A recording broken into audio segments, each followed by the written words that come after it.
안녕 친구들. 예수님이 들려주신 아주 신기하고 재미있는 이야기가 있는데 오늘 같이 한번 들어볼래요? 자, 이야기 시작하기 전에 한번 상상해 볼까요? 여러분이 하루 종일 땀 뻘뻘 흘리면서 방 청소를 싹 했는데 동생은 딱 5분 도와주고 엄마한테 똑같은 칭찬과 용돈을 받는다면 어때요? 기분이 어떨 것 같아요? 왠지 좀 억울할 것 같지 않아요? 오늘 우리가 들을 이야기가 바로 이런 공평함에 대한 거랍니다.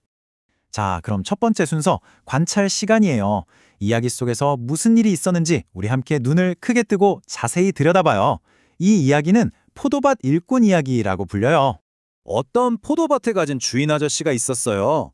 이 아저씨가 포도밭에 일할 사람이 필요해서 아침 해가 뜨자마자 사람들을 모으러 나갔어요. 그런데 그게 끝이 아니에요. 오전에도 나가고 점심때도 나가고 오후 늦게까지 하루 종일 계속해서 일할 사람들을 데려왔답니다. 정말 부지런하시죠?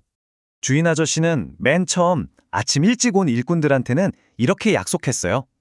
오늘 하루 열심히 일하면 품삯으로 은 동전 하나를 줄게 하고요. 이건 아주 중요한 약속이었죠. 딱 정해진 거예요. 그런데 좀 이상한 건 나중에 온 사람들한테는 얼마 줄게 하고 딱 정해서 말하지 않았다는 거예요. 대신 내가 알아서 잘 챙겨줄게, 정당하게 줄게 라고만 말했어요. 그래도 일꾼들은 주인 아저씨를 믿고 따라 나섰답니다. 자, 이제 하루 일이 다 끝났어요. 드디어 월급 받는 시간. 그런데 여기서 아주 신기한 일이 벌어져요. 주인 아저씨가 돈을 나눠주는데 보통 생각하면 제일 먼저 온 사람부터 줄 것 같잖아요. 그런데 아니었어요. 제일 늦게 맨 마지막에 온 사람부터 돈을 주기 시작하는 거예요. 와, 이거 좀 특이하죠? 제일 늦게 와서 딱 1시간밖에 일 안 한 사람들 있죠? 그 사람들이 세상에 하루치 품삯인 은 동전 하나를 다 받은 거예요. 와, 정말 깜짝 놀랄 일이죠? 이걸 본 사람들이 있었어요. 바로 아침 일찍부터 와서 땀 뻘뻘 흘리며 하루 종일 일했던 사람들이죠. 그 사람들은 속으로 생각했을 거예요. 와, 저 사람들이 저렇게 받았다고? 그럼 우리는 엄청 많이 받겠는데? 하고 막 기대감에 부풀어 올랐겠죠. 그런데 이게 어떻게 된 일일까요? 자기 차례가 되어서 돈을 받았는데 똑같이 은 동전 하나만 받는 거예요. 아침에 약속했던 바로 그 금액이었죠. 그러자 이 사람들의 표정이 싹 바뀌었어요. 아니 이게 뭐예요? 이건 너무 불공평하잖아요. 하면서 주인 아저씨한테 막 따지기 시작했답니다. 자, 여기까지가 이야기에서 일어난 일들이에요. 정말 이상하죠? 이제 두 번째 순서, 해석 시간이에요.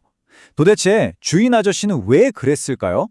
우리 한번 그 아저씨의 마음속으로 슝 들어가 볼까요? 보세요. 먼저 온 일꾼들은 이렇게 생각했어요. 우리는 하루 종일 뜨거운 데서 일했으니까 당연히 더 많이 받아야 해. 이게 공평한 거야. 하지만 주인 아저씨의 생각은 좀 달랐어요. 친구야, 내가 뭘 잘못했니? 난 너랑 약속한 돈을 정확히 줬잖아. 그리고 늦게 온 사람들에게 내가 더 친절을 베풀고 싶었는데 내가 착한 게 왜 네가 화낼 일이 되는 거지? 라고 말이죠. 한쪽은 일한 만큼을, 다른 한쪽은 약속과 친절을 생각한 거예요. 그러니까 주인 아저씨는 처음 온 사람들에게 약속을 어긴 게 아니에요. 불공평하게 한 게 아니죠. 약속은 정확히 지켰으니까요. 그 대신 늦게 온 사람들에게는 아주 큰 친절, 아주 특별한 선물을 준 거예요. 이걸 어려운 말로 은혜라고 해요. 우리가 아무것도 한 게 없는데 거저 받는 선물 같은 거죠. 마치 생일도 아닌데 갑자기 깜짝 선물을 받은 것처럼요. 자, 이제 마지막 단계, 적용 시간이에요. 그럼 이 이야기가 지금 우리랑 무슨 상관이 있을까요? 이 이야기를 통해서 하나님이 어떤 분이신지, 우리가 무엇을 배울 수 있는지 한번 알아볼게요. 맞아요. 이야기 속에 나온 이 친절하고 너그러운 주인 아저씨는 바로 하나님을 닮았어요. 이 이야기는 우리에게 알려줘요. 하나님은 약속을 꼭 지키시는 분이고 또 누구에게나 아주 친절하고 너그러우신 분이라는 걸요. 교회를 오래 다닌 친구든 어제 처음 온 친구든 하나님은 모두를 똑같이 사랑하고 환영해 주신다는 뜻이에요. 첫 번째 교훈이에요. 우리가 하나님의 가족이 되는 건 마치 시험 100점 맞아서 상 받는 것처럼 우리가 뭘 잘해서 얻는 게 아니라는 거예요. 이건 상이 아니에요. 이건 선물이에요.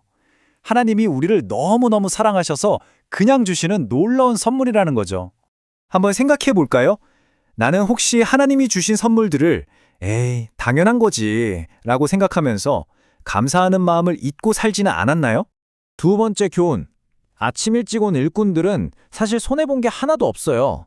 약속한 돈을 다 받았으니까요. 그런데 왜 화가 났죠? 맞아요. 다른 사람이랑 자기를 비교했기 때문이에요. 하나님이 다른 친구에게 좋은 선물을 주시는 게 내가 받을 사랑을 빼앗아가는 게 절대 아니라는 걸 기억해야 해요.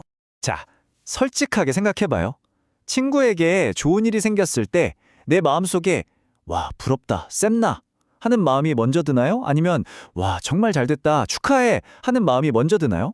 이야기는 이렇게 끝나요. 나중된 사람이 먼저 되고 먼저 된 사람이 나중될 것이다.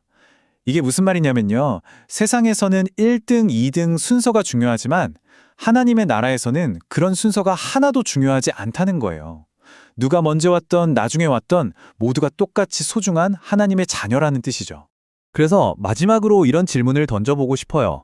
어쩌면 하나님이 생각하시는 진짜 공평함은 우리가 얼마나 일했는지 하나하나 따지는 게 아니라 하나님의 끝없는 사랑을 그냥 모든 사람에게 똑같이 넘치도록 나눠주는 게 아닐까요?